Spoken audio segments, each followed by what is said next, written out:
What's up, everybody? Welcome back to the show. My name is Adam. I will be the host here on Hobby Hotline. I'm so used to saying the Hobby News Daily intro. I always have to trick myself and just make sure I'm saying the right intro here. Today, I am joined by Brody the Kid, and then we also have an imposter, it seems. We have the imposter Rich Klein. Actually, it's Victor. Rich Klein will be jumping in a little bit later. Victor is currently at the Dallas Card Show. I'll start with you, Victor. What's you're down at the Dallas Card Show. How are things going down there so far? It's doing pretty good, Adam. And I don't know, there's like a caterpillar or something on your upper lip. I don't know what's going on there. It looks good. I like it. No, yeah, I came down to the Dallas Card Show. Not sports cards is not the primary reason why I'm here. It's kind of like secondary, but I was able to come and visit Uncle Rich Klein here at the office, and he's kind of showing me around Allen, Texas here. Just absolutely beautiful down here, and just having a good time. I got an early flight, and I want to make the show, so I'm gonna hang out for a few minutes with you guys, and then I'm gonna dip out, and we're gonna call relief to the bullpen, and I'm gonna head over to the show. And Uncle Rich has allowed me to sit in his office and kind of, but wait, I gotta do it right. I gotta get the old there we go. I'm kidding, but good morning, everybody, and good morning to the chat as well. Thank you very much, Victor. And Brody, how are you doing this wonderful Saturday morning? I'm doing good. Good morning, everybody. Illinois got an exhibition win against number one team, preseason ranked Kansas. Charity game, pretty awesome. Love to see it. Love that. And we had a White Sox. Tom had a good one here. Where is Danny? Shout out to Danny because he covered for me. I did a day trip to the NLCS a couple weekends ago, and I was supposed to be the host. And I asked Danny, I was like, "Hey, Danny, I'm maybe going to NLCS from Boston. Do you think you can cover for me?" He did. So shout out to Danny. I know he was. I think he hosted a couple weeks in a row. So I always want to give a shout out to Danny. We got couple more people just want to say hello to everybody. Yeah, right, exactly. And he loves hosting, so I'm sure for him he was like, oh no, I have to be the host again. Dang it, like he loves it. So we'll start out the show here, just kind of recapping the World Series a little bit. Unfortunately, like I said, Diamondbacks, they didn't perform as well as they did in the NLCS, so the Rangers win their first World Series, which they had a couple heartbreaking series back in the early, probably 2010s, where they almost won. They didn't. So, Brody, I'll start with you. What are you excited for this offseason when it comes to baseball? If you got anything. I loved how Corey Seager played in that World Series, and we had Adolis Garcia who had a big just playoffs in general. So this Rangers team is going to get a big outlook, and I think people are undervaluing them during the regular season, and now they're going to be one of the top teams going to next year. I'm excited for MLB 2024. And I like the Diamondbacks and what they have the potential to do. And I think that it's good that the Rangers won this World Series because I think the Diamondbacks have a chance to do it again. And I love, like I said, Adolis Garcia, Corey Seager, great players, and winning that World Series makes them awesome, great level tier players. Definitely. Corey Seager joins a very short list of two-time World Series MVPs. I think it's him and then like two or three other players, but he's the only person to do it in both leagues, which I think is pretty impressive. Uncle Rich, Victor, what do you have what are you excited for this MLB offseason? Yeah, I'm really excited. Let's talk rookies, right? Josh Jung was absolutely impressive this entire season, and in a pressure situation like the postseason, when you look at the totality of his work in the postseason, the guy was a beast defensively and offensively. So really excited about that young man and what he's got to offer, and just really happy for the Texas Rangers, their first ever. You talk about a team that's been in the league for over 50 years, has never won it. And that kind of Cinderella story, I just love that kind of stuff because it's well earned, right? They paid their dues, so to speak. Yeah, and they won it. Yeah, definitely. I mean, the one thing that I think I'm very torn on, because as a Red Sox fan, we've done this a bunch of times where They just went out. They said we lost 102 games last year, whatever the amount that they lost. Where they said this is unacceptable. We're going out and we're going to buy all the best players that are on the market, which I think is a really good thing that they were able to win the World Series, because like if they didn't and this was an experiment that didn't work, it would definitely shy people away, I think, from spending money in the MLB, which is one issue that I feel like they shouldn't have because there's no salary cap, but that they do have because owners just for whatever reason they don't want to spend the money because for them it's a business. Like that's what it comes down to at the end of the day. It's a unfortunately, us as sports fans, we want our teams to always do good, but the owners sometimes they look at it and they say, "Well, I'm a businessman. This is just one of my businesses. This is just the number on a spreadsheet for me." Unfortunately, so it's good to see that the Rangers came out and they got Corey Seager. They came out, they got DeGrom, they got Scherzer. They came out and they got all these top tier stars, and they were able to develop some of their rookies too, which is really, really good. And like I said, I think it's going to be exciting to see sort of maybe what happens with Shohei Ohtani this offseason too. I think that's going to be probably the biggest story. And I think every single team is going to be writing articles about how they're coming to their team. Whether it's Red Sox, I've heard stuff about the Red Sox. I've heard stuff about the Angels, the Yankees. It's every team you can think of. It's going to be trying to write stories to try and convince Ohtani to come to their team. We'll see if that actually happens, but it's definitely going to be an exciting offseason. I think a lot of good stuff is going to happen. Hopefully they can kind of continue. There has been at least a decent amount of process with them making the game a little bit better, which is nice. The second topic we've got on today's show, we're going to be looking at some gem rate grading data here. Let me just make sure I have let me pull up the other link that I have here so we can take a look at that. The October data that gem rate puts out. So, month to month down a little bit, but like I still think it's pretty crazy that we're seeing this many cards. So, Victor, I'll start with you here. When you're looking at this data, what kind of pops out to you? Like, what are your kind of initial thoughts when you're looking at this? Yeah, initially when I looked at this, it's grading is strong, right? I mean, you see here year over year, the hobby is indicating that they really love graded cards, and that I think is going to be a continued trend. CGC really impressive this month, and especially look at it month over month, year over year. It's they're really coming on strong, and that's pretty impressive.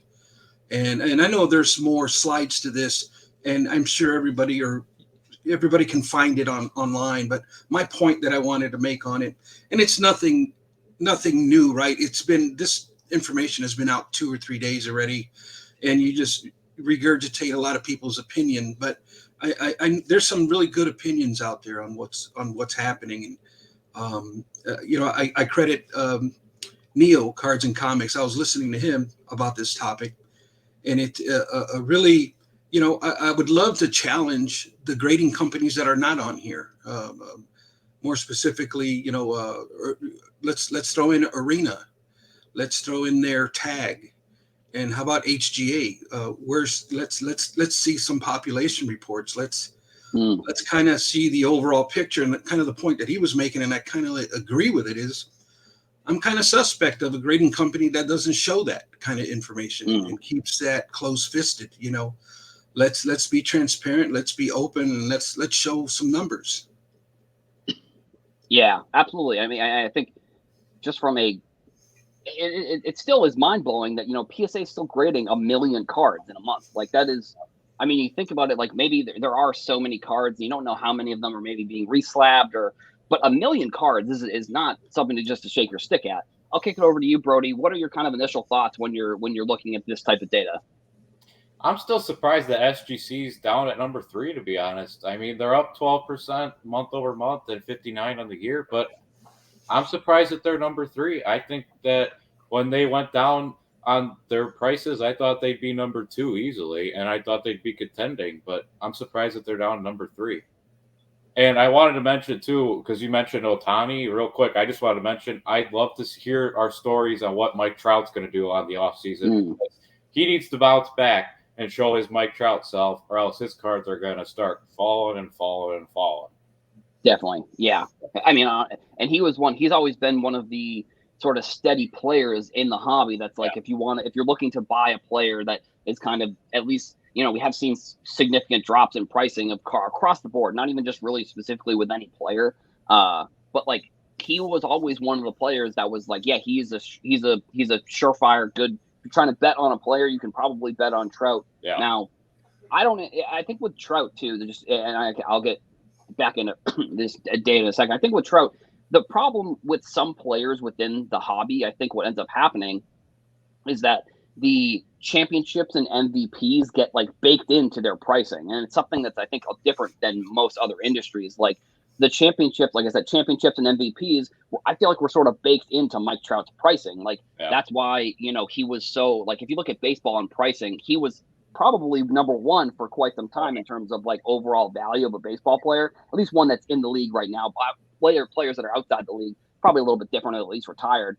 But like he was him, maybe, maybe you could say, because like the thing is, like, I think Mookie Betts, for example, is what people thought Mike Trout would be, like multiple championships, multiple MVPs.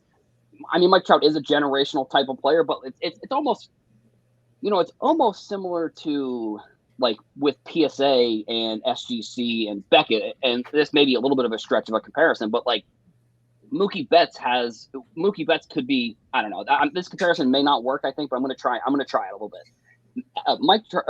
Mike Trout is PSA. Mookie Betts is SGC, where maybe that's not the comparison. Maybe Mike Trout's Beckett or something. I don't know. Like I said, I'm not sure if this is going to work or not. But the gap has been significantly closed between the two players and kind of the comparison between the two companies. That's sort of the comparison I'm trying to make here. The gap between SGC and PSA has significantly closed, where I think the gap between Mookie Betts and Mike Trout in terms of best player in the league has definitely closed. And I think you could definitely make the argument that Mookie Betts is the best player in the league. The Red Sox did trade him for nothing, basically. So that's something that I will have to live down for the rest of my life. If they never win another World Series, it's going to be the Mookie Betts curse, basically. That's kind of how I've deemed it at this point, because Red Sox ownership are a perfect example of a team that sort of has 1 foot in and 1 foot out, where they want to be this good team, but also at the same time the owners are like, well, it's a business, so that's whatever. Like I said, I'll move on here because I could go on for days about Mookie Betts. Hey, Adam, a couple of things here too. I want to make mention on this gem rate thing. I found the actual graded cards for sports cards now, because when we look at those, that's a totality of everything. Right. But when you look at sports cards only, that's the data I put up here. Yeah. You see some pretty interesting things here. It basically, PSA, their sports cards is at 644,000 of the 1.2 million. 644,000 were actual sports cards, which is down 10% year over year. So that's pretty interesting. So what's that telling us? I guess here was the. Yeah, I think there you go. This was the sports card slide. Yeah, with sports and miscellaneous, I'm sure it's probably like wrestling or F1 or probably something along those lines. But yeah, so year over year, it seems like are we getting smarter? Are we not sending in anything and everything? Are we? And I think that's the trend that we're seeing here with that down 10%. I think the hobby's getting a little bit more wiser with what they're actually sending in. So that's what that is telling me. Somebody else might have a different opinion. So yeah, that was the last point I wanted to make on this gem rate thing, which I found pretty interesting. And on the Mike Trout thing, I made mention here recently, but I've seen a significant drop in his play, especially once he got married. When he got married and started having children, I noticed his play started to get a decline. I might be just assuming, right? But I think his interests are divided now, and I think honorably so, because I think when you're starting a family, raising a family, right, your interest may not be fully on baseball anymore. And I can just imagine having 100 things to do. You're going 100 miles an hour in 100 different directions, right? But your heart wants to be with your family, and I think it's an issue of the heart with Mike Trout. And I'm just waiting for that moment, like the old Rocky movies, right? Where Rocky was training for a fight and he just couldn't really get it together. Right, And it right. wasn't until his wife, Adrian, came in, right? And kind of like gave him that speech and just really encouraged Rocky to just go for it, right? And that just infused this energy into Rocky, where he now started training, and we would get those scenes of him training, and then he would actually win the fight. And he's from Philadelphia, so like that And works he's from perfect. Philadelphia, right? So likewise, I'm just waiting for that moment that maybe, Mike Trout's wife might just speak some life into him and really encourage him, because I do think he's entering the second half of his season. He's starting to find himself and maybe even his manhood now, right? Mm. And so I think there's a lot of turmoil maybe going on within him, but I think he still has a couple good seasons left in him. So I'm not writing him off just yet. I'm Right. actually looking to pick up some Mike Trout, because I do think with the body of work that he's already done, he's at least a respectable candidate for Hall of Fame. Yeah, and I think too, like he did sign also that massive contract too. So it's like I do wonder, he is a human being just like all of us. Like even though he is a super athlete, like to get a contract where over the next 13 years or whatever it was that you're going to get like $500 million, that I'm just thinking of myself. Like, if I were to, which granted, I don't know how I could even really compare that, but like, if he's getting all of this money, he looks at it, and I hope that he wouldn't look at it like this, but I think that some players do. You look at like a Chandler Parsons, for example, and I'm not, I guess, comparing Chandler Parsons to Mike Trout, but Chandler Parsons got that huge contract in the NBA, and then he just went on and just was bad the rest of his career because he had a guaranteed contract for his whole career. Now, I don't think Mike Trout's going to do that, but I think that the contract could also potentially have some sort of effect on him as a player, just because I feel like it's hard for there not to be a little bit of complacency when you sign at the time the largest contract in the history of all of sports. Like that's gotta be something that probably weighs on you a little bit too. Like where if you're a competitor, you're probably looking at it and saying like what do I need to do to actually fulfill this contract? Or if you're Mike Trout, or you're the Angels or something along those lines, like I think Mike Trout, especially too, because I think someone in the comments actually here too said Mike Trout's already a Hall of Famer. So that's another thing where it's like if he were to retire today, he would be in the Hall of Fame. Even if he has a second half of his career that's not so good, I feel like he's still sort of kind of revolutionized the game a little bit and kind of became a little bit more of a superstar. But I don't know. I mean, if he keeps declining, though, right? It's concerning to me. We look at Don Mattingly. He had 10 spectacular years and 10 years of a downward spiral, and I just look where he's at. So to say he's a lock, I think if he gives us one more epic season, I would say he's a lock. But right now, right.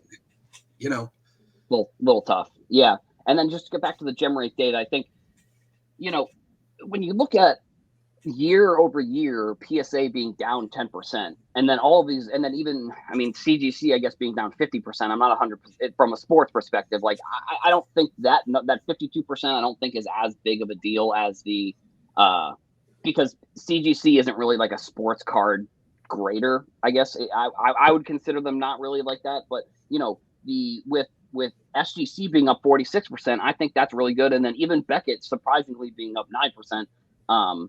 That's also good. I think it's hard to really look at.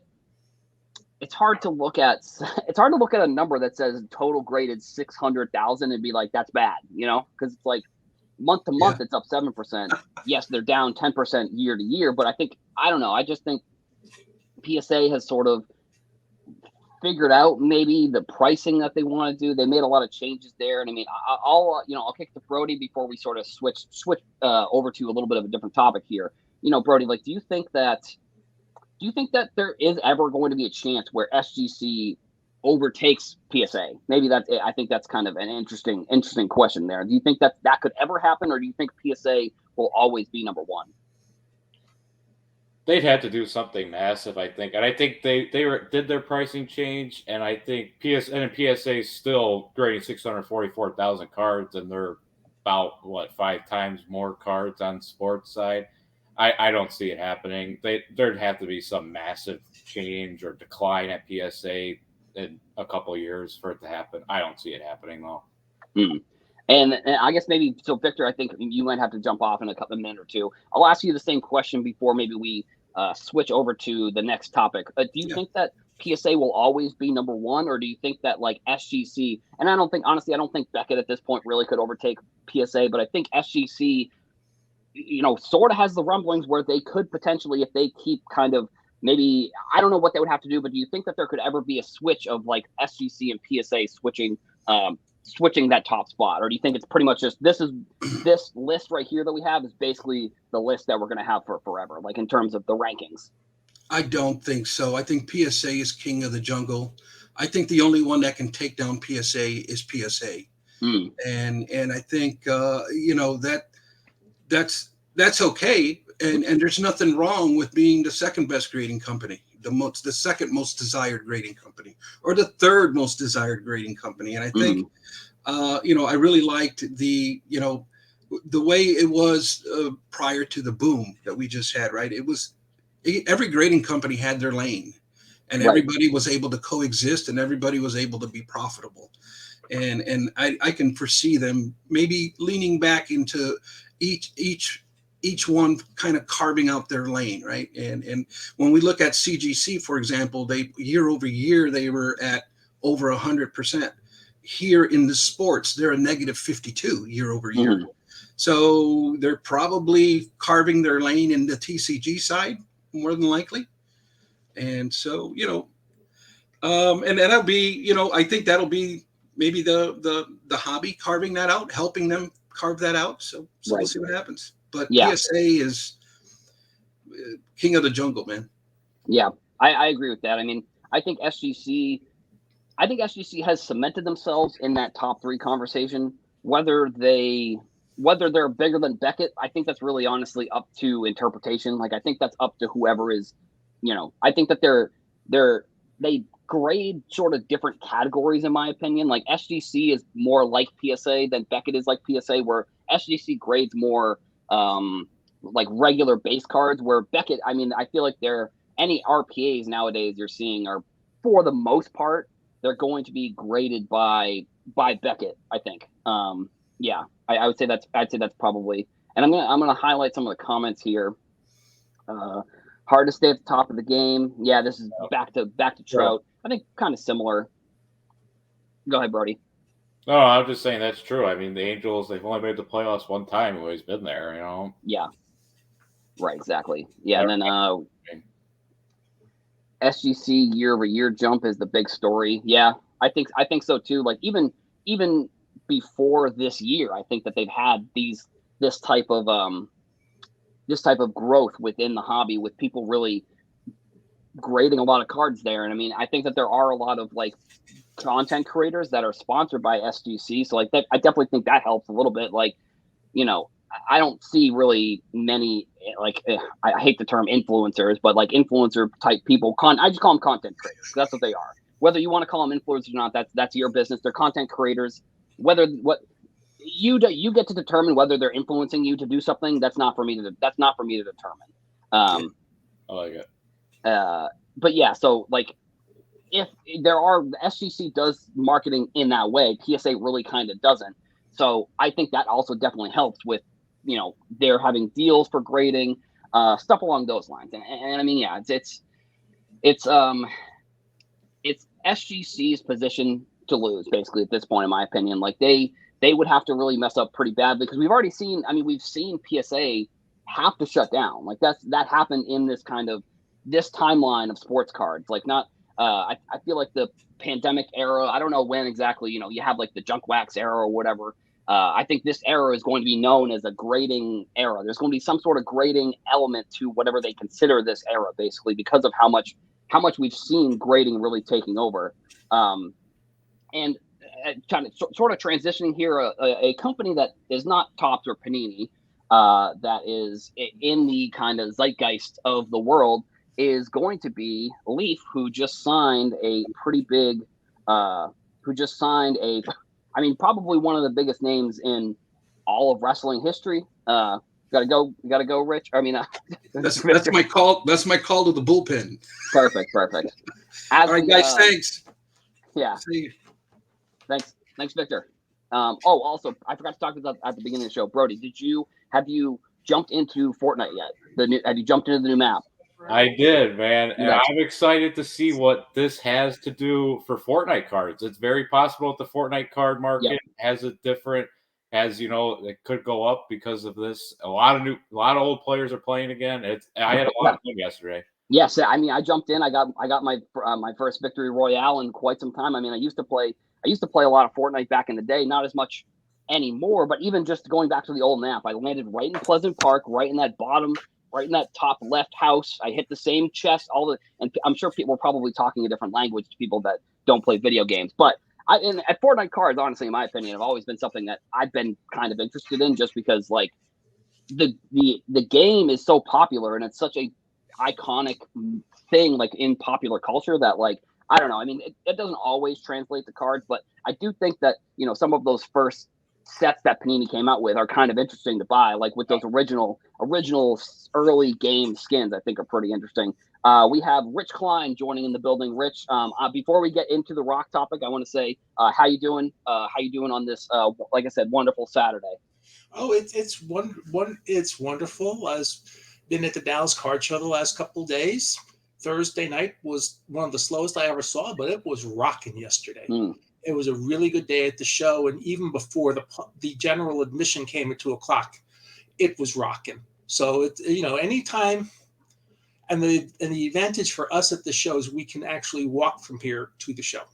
Nice. Anytime you can walk somewhere to a show, I'm a big fan of, or take the train. I have to drive to get here, but it's all 10 minutes. So right, yeah, exactly. Wonderful hobby weekend. Brody, someday you need to come down. Adam, someday you need to get here. Yeah, I agree. It's on my list of places I gotta travel to for sure.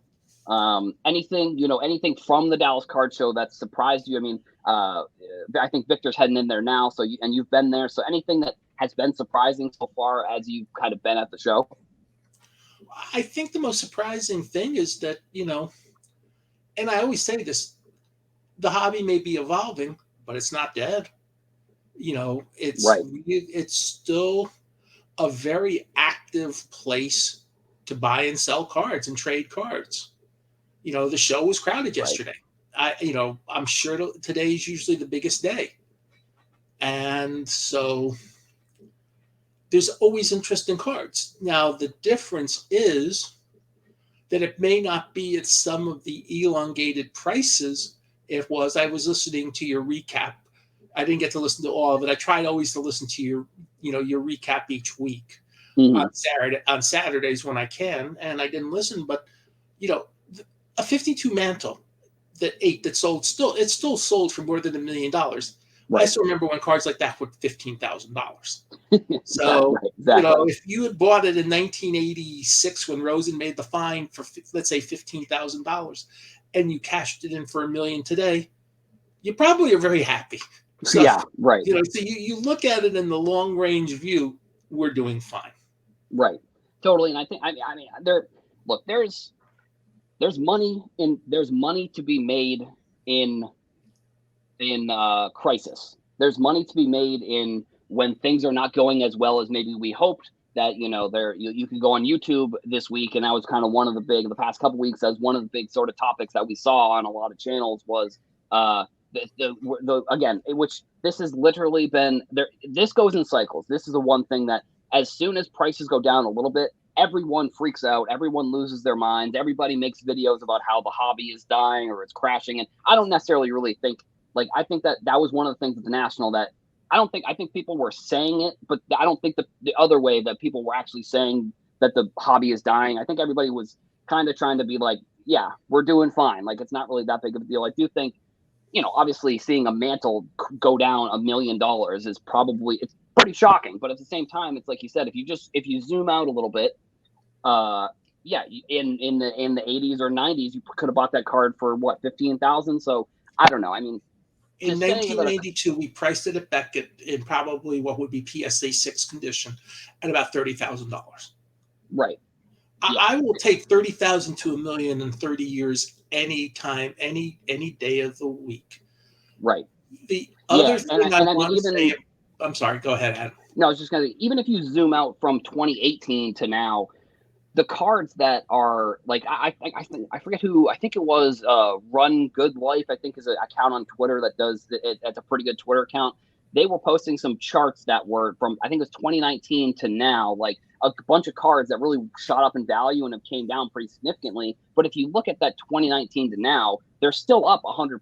Like they're still up. They're double the price they were. So I don't know. I mean, I get, maybe that is like a little bit of a copium there that I'm trying to justify, like, you know, whatever, the price is going down, but if you look at it big picture, they're still up. And, you know, maybe it's something like that. But at the same time, it's just like, I don't know.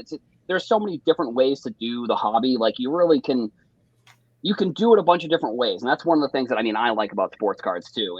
And we can kind of move on from this and we'll get back into the show a little bit. So Leaf, like I said, is one of the, I don't know. It's probably Topps, Panini, Upper Deck. And then there's probably a mixing and mashing of whatever companies you could probably say are next. I'd say Leaf is in that conversation, very similar to like how SGC sort of jumped into the conversation of like a top grading company. Leaf has sort of done some interesting things over the past couple of years. And this is, I think, one of the most interesting, I was pointing at the screen, pointing at the camera. This is one of the more interesting ones. So Brody, I know you're a big wrestling fan. What are your thoughts? What are your thoughts on this? What are your initial thoughts? Are you excited? What do you think? This is electric, as a certain someone would say. This is awesome. He has not had autographed cards in, I think, 25 years. And it was from a movie. I don't even remember off the top of my head what it was called, from like 2005 or 2003. So I wasn't even live. I'm excited to try to rip some of this stuff and pull a Rock autograph. This is super awesome for the hobby. I'm excited to see what these go for. And I'm just excited. This is really cool. Definitely. I'm really intrigued at how they got The Rock to sign for them too. That's pretty cool. Yeah, right, totally. Rich, are you into wrestling cards? Is this something a little bit. What do you think? A little bit. I'm more of an old school guy. Mm-hmm. You know, I'm more. You know, I wish they had cards in the '70s when I was really following wrestling, and Stan the Man Stasiak, and you see some of these guys in the legend sets, and Chief J Strongbow, and Gorilla Monsoon, and Bobo Brazil, and Bruno Sammartino. These were the wrestlers I grew up watching. I did not grow up when Antonio Rocco was the heavyweight champ, but that's a different that's even before my time. But The Rock, Dwayne Johnson, whatever name you want to have, he's one of the biggest names in the world. Definitely. Yeah. And anytime you can get somebody, this would be probably one level below Oprah Winfrey signing some cards. Mm. And, you know, when you're getting celebrities of this level signing cards, it's a big thing, period, end of sentence. And whether this started when Brian Gray was still owning Leaf or whether this is a new development, kudos to Leaf for whatever it took to get him to sign cards. Definitely. And I mean, the one of the moves that I think is interesting too that Leaf has actually done, they signed Paige Buchers to an exclusive autograph deal as well, like an NIL deal. She's like, she could be the first pick next year, depending on how her season goes this year. She was definitely the first pick before last year going into the WNBA. She did get injured, unfortunately, and a couple other names kind of have jumped into that conversation. You know, Caitlin Clark's, the couple players from LSU that have kind of jumped into that conversation.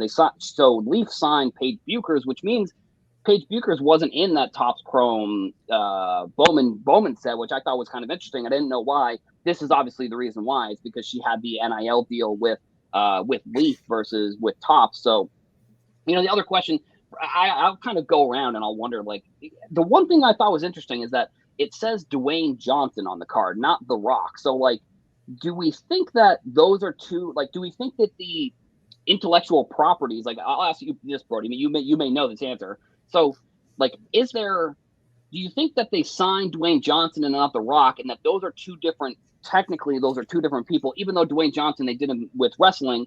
Do you think that The Rock and Dwayne Johnson are two different things? So do you think we could see The Rock in a product as well, as which is different from Dwayne Johnson? Like, that's kind of something that I'm interested in. So Brody, what do you think? Like, how much do you know? But like, do you know about this? Like, what do you think basically overall? Do you think that's a possibility we could see that? I mean, I'm not sure, but I think if it just stays as Dwayne Johnson, I think this is because they can use him as more of like the actor Dwayne Johnson too as well, and they could put autographs from as there and like Pop Century and stuff because I think that's something they could do in the future. And some of the movies he's been in, like I'm just trying to figure some off the top of my head, like Fast and Furious. That's like real. I don't. What there was a Disney one he was in. I don't really know too many movies that The Rock was in, but there are only the couple ones I know off the top of my head.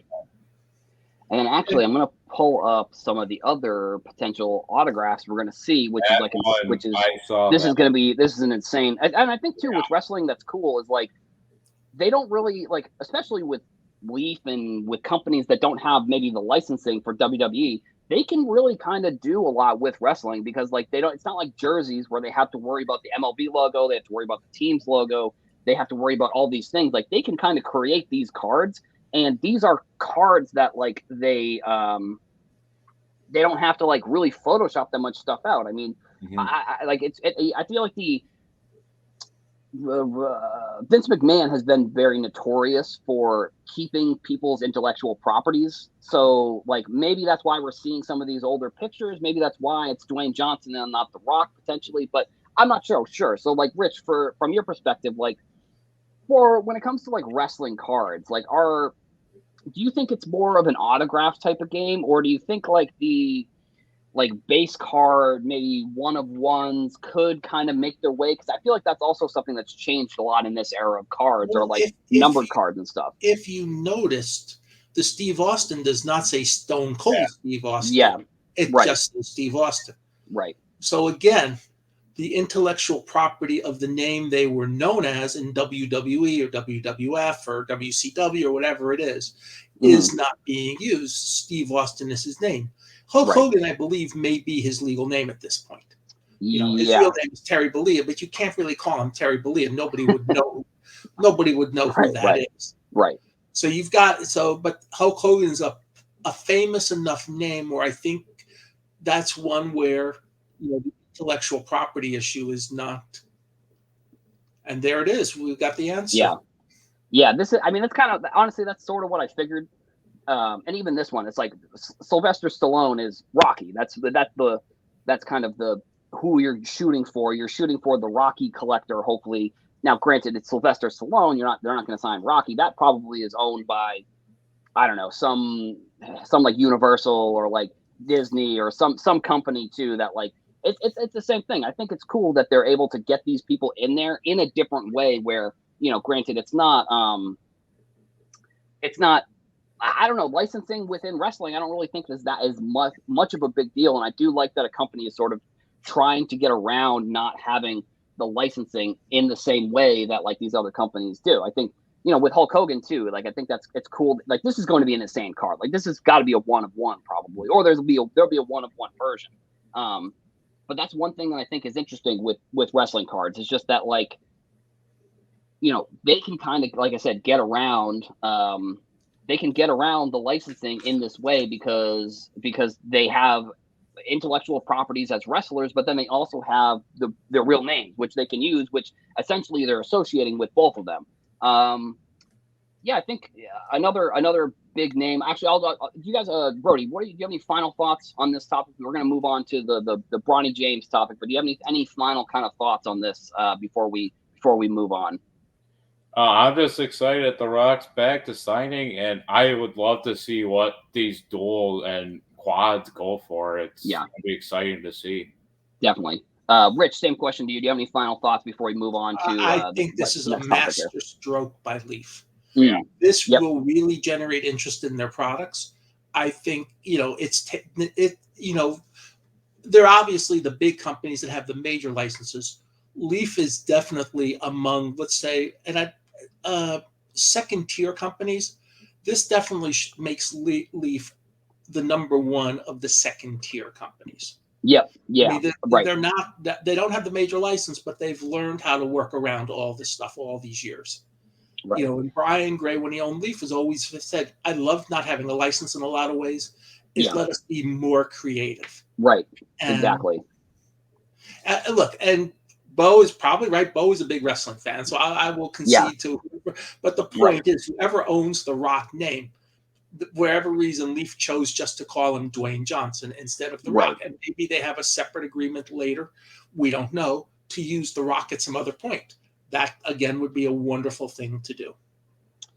And we actually have a phenomenal topic for a phenomenal transition here, because we actually are going to be talking about this card next. Let me pull up the McDonald's All-American. The Bronny James McDonald's All-American products finally came out.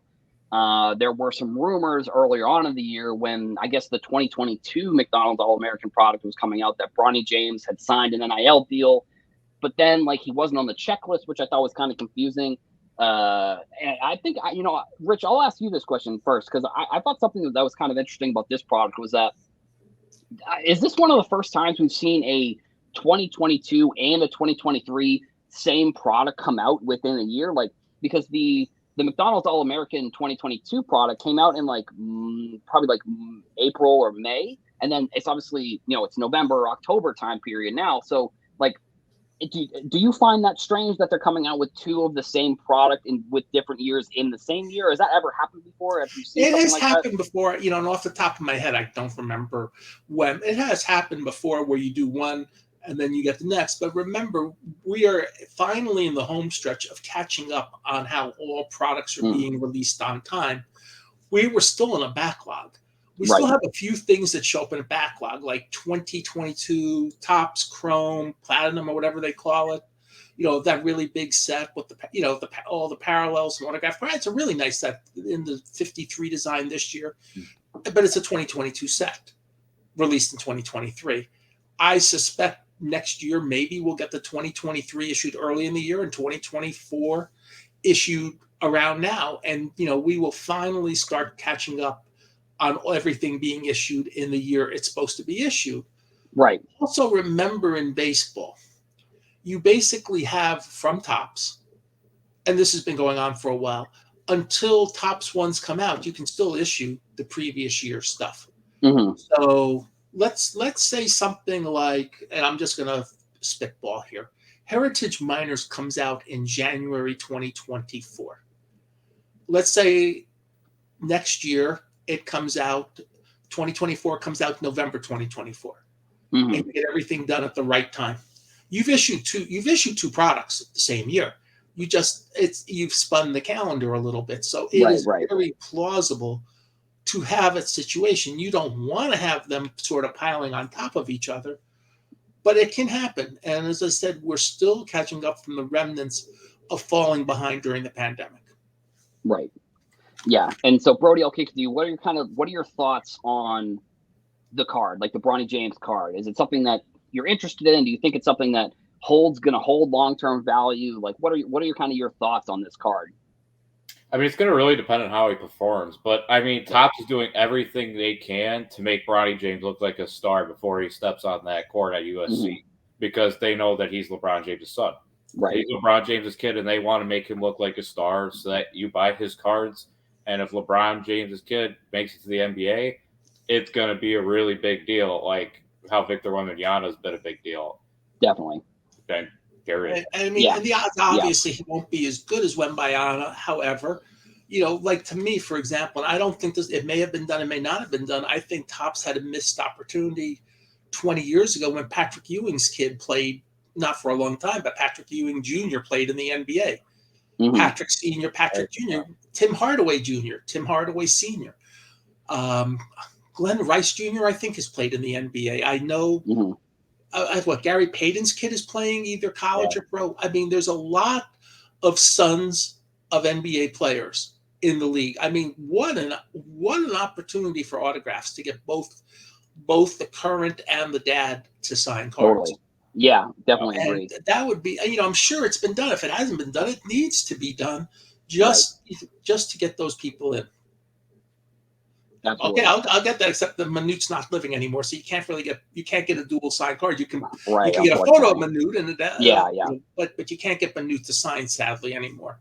Yeah, and so I actually one thing when I was kind of covering this on Hobby News Daily, I'll shamelessly plug the podcast that I'm doing every day. But one of the things that I was talking about on that show was it feels like this product could change the time frame of like when cards are produced and then when they can be put into packs. Like, because we saw Bronny signing at the McDonald's All-American game, which I know it happened over the summer. I don't remember exactly when it happened over the summer, but the fact that it happened, only like 4 or 5 months ago, and then the fact that we're seeing this product come out with the cards that he signed, like, so Rich, I'll ask you this question: the time frame of how long it takes to produce a product, like, do you think that it should? Do you think that they need to figure out a way to make it faster? Or because like I feel like this one, that's what they did. They came out with those cards and then they came out with it rather than coming out with it next year, which is what they did I think with the 2022 version. They signed the cards in 2022, and then they came out with 2022 and 2023, and then this one they're coming out with it in November, end of October. Do you think that's what's going to? Do you think that this is going to change the way that these products are produced, or like I don't know. That's kind of my question. It's like from this your is a perspective over the small, years. okay, this is a smaller size product. Right. I don't necessarily mean smaller in terms of how many cards they produced. I'm about number of people in the set. Mhm. You have a finite number of people who play in the All-American game. You have a finite people if there's skills contests, and I believe there's dunk contests and all that. Mhm. You have a finite people. So you can probably prep the set in a lot of ways in advance and just get, but you have to get the photographs. You have to get the signatures. You have to get all the things. So it's a little hard. You also want to get it in to people, to collectors' hands when there's a chance. There's a difference. Topps 2024 Topps 1, they probably began planning in March of this year. Mhm. And they try to pay attention who's going to be a free agent, who will be with the team next year, who has rookie cards. I bet you at this point people like Jordan Lawler and Evan Carter will be rookie cards in 2024 Topps 1. I think Ellie De La Cruz too. I think I'm not sure if he was an update or not, but anybody who made a debut this year, but I'll use Carter and Lawler because they came up late and they both played in the World Series. Right. They'll be in 2024 Series 1. So you save room for people like that. Yeah. But you get the bulk of your set and everything. You get the bulk of everything prepped in advance, and then you make some tweaks to the checklist. Here, you do the global thing of, okay, I want to have, let's say, a 50 card set or a 40 card set. Okay, we're going to have autographs, so we have to get the players to sign. They're in a certain place, and then if we make parallels, that's fine. So in this sense, you want to do the prep work for what you want to put in the set. Mm. And then you know who the players are. And then you also have to make sure that everybody that you get in the set, especially now with the NIL stuff going on, you want to make sure that everybody that you get can actually appear on a card. Right. Yeah, that makes sense. Going back to the early 90s, Alex Rodriguez took several years to show up on a Topps card because he was on the 93 Topps USA team, and they wanted to put him in Topps Traded in 93. Mm-hmm. And he just was able to say, no, I have not signed. And that's why it took the 97, I believe, to get Alex Rodriguez on a Topps card, where he's got 94 cards with other companies. So you have to always remember the licensing issues too, but you can create the shell for the set, what you want to put in. And then you just plug, in a sense, the players and the cards, and which is different than doing a bigger set where you have a pretty good idea already who the players are. You don't have to wait till the last minute for the players, but you then have to, create all the shells, see if anybody gets traded by X date, see if you have to change anything. Right, definitely. And yeah, so I'll kick it to Brody for one last thing before we move on to the last topic for today's show. So we have seen McDonald's All-American cards. We saw, I think, Kevin Durant had one, but it's not really something that, like, I don't know. It's with sports cards. It feels like there's just these unwritten rules for whatever reason. Like, for sometimes people care if it's the first card. Sometimes they don't care if it's the player's first card. Like, so Brody, I'll ask you this question: do you think that the McDonald's All-American set could ever be a top card that people want to get versus like the first rookie card, because like I said, it is Bronny James's first Topps card. So like, do you think that's going to matter, or do you think it really honestly comes down to the type of uniform and the type of product that ends up being released for people to actually want that card kind of long term? Obviously, the player has to work out, but kind of just the Topps All American card in general, I suppose. I don't think so, because especially now with the NIL deals where they can make these Bowman first Bowmans, like that's going to be one of the cards you want. The first Bowmans are big in baseball. We know that. And when they have their NBA jersey cards and if Fanatics gets it back and they use Topps Chrome cards, the base Topps Chrome NBA uniforms are going to be big. And we know about the first Bowmans already. Those are huge too. Right. I want to respond to a couple comments. I honestly have no idea if Bronny James is any good or not at USC, but from a marketing standpoint, Topps is going to tell you that Bronny is the next guy because he's LeBron James' kid, and they're going to push him and push him and push him in any sets he's in. Totally. And I actually think that's a phenomenal point. And I think when it comes to, I think with sports cards too, it's one of the types of things where it's like, if you can get influenced, you're going to be influenced. Like, and that's sort of the thing. Like, at this point, it's hard for me to empathize with people who are influenced by marketing, in my opinion. It's just like, we've seen this style of marketing has been around for the whole time of the internet. So like, at this point, if you are influenced by someone saying that you should buy this thing, then, I do have a little bit of a hard time empathizing. That could also be like an age thing, if I'm going to be honest, because I grew up on the internet. I've worked in marketing, like I've worked in internet marketing. So it's like, I can recognize when a company is marketing something. Like, it's the type of thing. It's like any, there's the thing that's like hashtag ad on the TikToks or on YouTube or on Twitter. But it's like, even if something isn't an ad, it's an ad. Like, if there's any type of product placement in a video or anything, it's just an ad. Like, that person potentially is getting paid for that thing. So, I don't know, if like you said, I think Topps is going to try and sell Bronny James as the next Victor Wembanyama, so that way they can sell products. And that's just, unfortunately for us as sports card consumers, that's just the way that it has to be marketed. It's hard to really market. Like, Topps can't come out and be like what we're saying, where we're saying that, Bronny James, he may or may not be good. Like, Topps obviously isn't going to come out and say something like that, because they want you to buy the products that he's in. And that's just kind of what ends up happening with some of these young players within products. And like I said, speaking of young players, we're going to kick it over to our last topic here. And this week we had the release of this year's Prism design. It's very similar to the past couple of years. I think I'm okay with it being similar.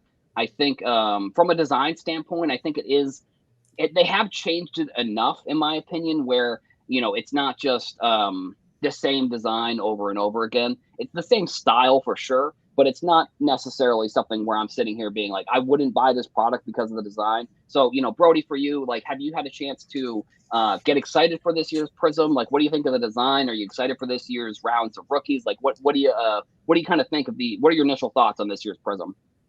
I kind of like it. I mean, like you said, it's not like groundbreaking. I'm not like going crazy for it, but it kind of looks like a little bit like 2015, 2014, a little bit old schooler, like not as much action in the background. So I kind of like it. The font's a little small, which I don't always dig, but it's decent. I like it. A little bit of change from last year, nothing crazy, but it's cool. I like it. Rich, I'll kick it to you here. Like, you have seen hundreds of different designs for cards, throughout your career within sports cards. Like, is the design of a card something that draws you to a card, or is it kind of just like a secondary thing depending on the product? It's kind of important and kind of secondary depending on the product. And I'm going to go way old school on this. 57 Topps, the first year of the top standard size cards, is an absolutely beautiful set. I love the set. It's the clear photo, the names, everything. 58 to me, and even 59, because the photos are so cool, are major steps back. Yet people still collect those sets. In a set like Prism, where Prism is basically Panini's base set. That's their flagship set. You want, Prism has a certain look, so you want to kind of maintain the look of the set, but make the subtle changes each year. So that's something that this is a nice, attractive card. I mean, I like it, and obviously the prisms will, they'll shine. So I mean, I like that gold prism. Yeah, that's a nice looking card. It shows off very well. Definitely. So as long as the card is, and the audience will always tell you if a set is not attractive, you may still sell some, but then it won't really go very far unless there's something really special about it, meaning a player selection or a short print or something. So it's a secondary but important issue. In other words, the fans won't be robbed again if it's a set like this. They're not, as Casey Stengel used to say about the Mets, the fans got robbed when they were really bad. Nobody's going to get robbed on this. This is a nice looking set. Yeah, definitely. And I think you made a good point there, and one that I actually was going to transition to here with like the concept of like a base set. Topps obviously has like Topps flagship. They've got Series 1, Series 2, Series 3. Upper Deck has their like flagship product that has the Young Guns coming out. Shout out to Brody. You got Connor Bedard coming in Series 2, which is exciting. But so Panini doesn't really have they don't really have like a flagship set. So Rich, I guess I'll ask you this question. I think you may have just answered it. Do you think that Prism is like Panini's basically like their flagship product? Like, would you consider Prism their flagship product? I think at one point Score was really the flagship product, but now Prism is the flagship product. You see it in retail. You'll get the blaster boxes in retail.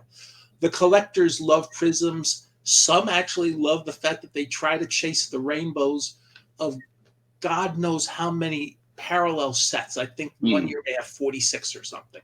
Right. Yeah. So there's a lot in Prism. You can collect the base set. You can collect inserts. You can collect sign cards. You can collect parallels. You can collect what you want. They've got I think they have memorabilia cards in there. Whether those are memorabilia cards. Whether those are Dick's Sporting Goods memorabilia or not, we'll never know. There's a lot of things in Prism that are and there's a lot of things in a lot of the card sets. Don't get me wrong. But Prism is basically at this point the flagship set for Panini. Yeah, and it is. I mean, what's the card everybody knows of Luka? It's the Prism rookie card. Prism, right? He's got a lot of other rookie cards that year. Some are much more expensive, but the one everybody knows is the Prism card. Yeah, and to me, that's a great example. Yeah, I agree, and I'll actually. So Brody, I'll kick to you with this last question before we kind of wrap up the show here.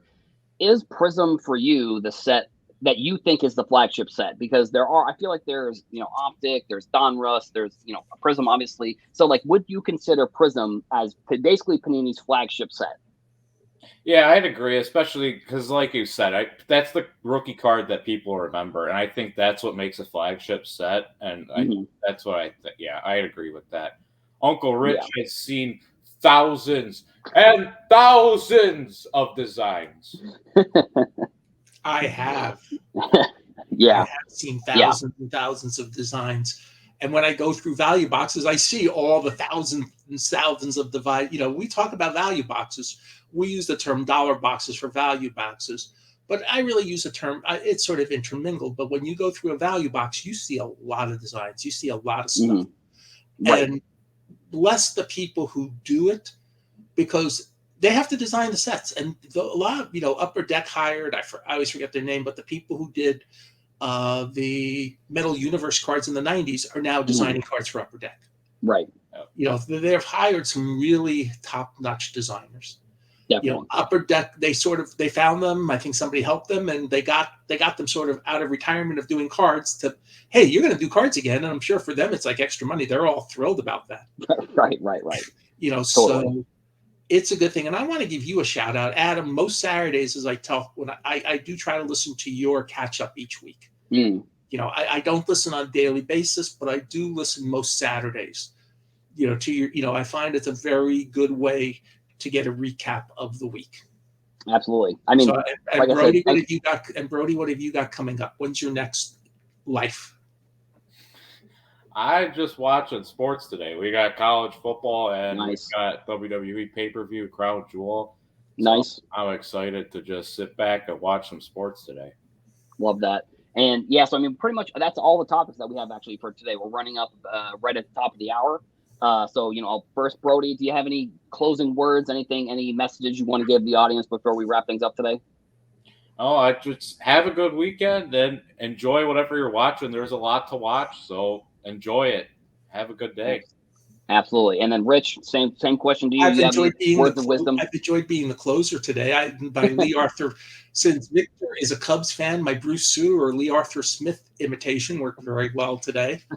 Love Victor that. was very good. I loved, I could hear him talking about the gem rate stats, and he had done a really deep dive into the numbers, which was great to hear. I could hear him, without saying, and it was great to hear.